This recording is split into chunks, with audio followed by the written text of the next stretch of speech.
Isäntä on käynyt näpistelemässä täällä. Käynyt mitä? Älä rupee nyt. No kiellä sä! Nyt sä ensinnäkin aloitetaan siitä, että sä raukutut. Onko selvä? Vittu ihan sama. Hei, mennään tänne meidän autolle ja selvitellään asiaa. Vittu maailma. Me tullaan kohta selvittelemään. Otetaan mies kyytiin. Varastelu mitään. Joo, mutta ei No kiellä kaikesta. Joo, mutta ei sun tarvi noin kiukkunen olla nyt. Selvitetään asiaa ihan rauhallisin otteen, eikö vaan? Vai mitä? Saatana, kun aletaan vettä, että alkaa varasta. Mä olin just pöydässä ostaa banaaneita, saatana. Banaaneja. Niin. Perkele. Minkäköhän takia ne ajattelee, että saadaan jotain sieltä viedä? En oo vienyt mitään, saatana. Enkä tunnusta, saatana. No, se hyvä.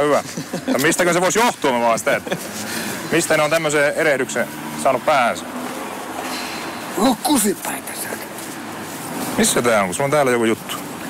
Siellä on lakritsaa metsää. Ei tää lakri. Eiku onko täällä? Eikä, tää on hammasharja.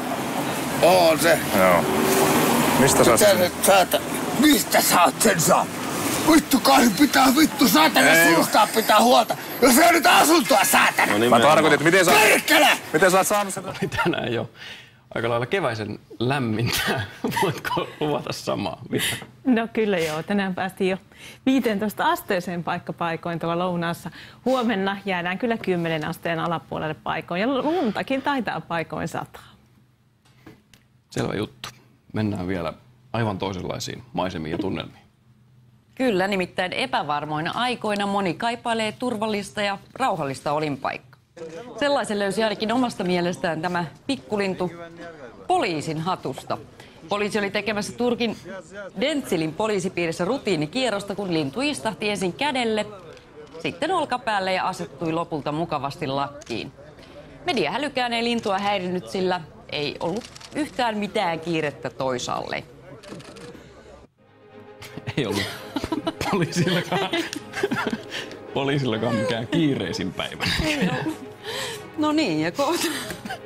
Nauruterapia on hyvästä. On se. Seuraavaksi Liisa kertoo säätietoja ja sen jälkeen tulosruutu. Näkemiin. Näkemiin. Meitä on luvassa meillä lähinnä Lappiin.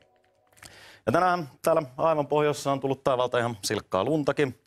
No todennäköisesti tuolla päälaellakin. Sateet muuttuvat iltasella jo vetiseksi.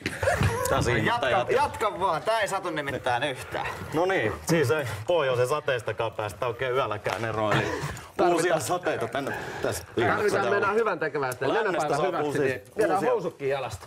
Uusia sateita ja huomenna aamusella tosiaan siltiuttelee. Ehkä lauantaina jotain yhtenäisempääkin sadetta maan keskivaiheella. Ja vaikka kuinka karttoja tässä eteenpäin menee, niin ei tuolle säätyypille kyllä loppua näy ensi viikkonkin ihan samoissa merkissä.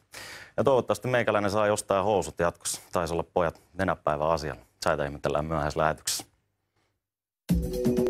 Hallitus pani sähkökriisin energiayhtiöiden heikon valmistautumisen piikkiin.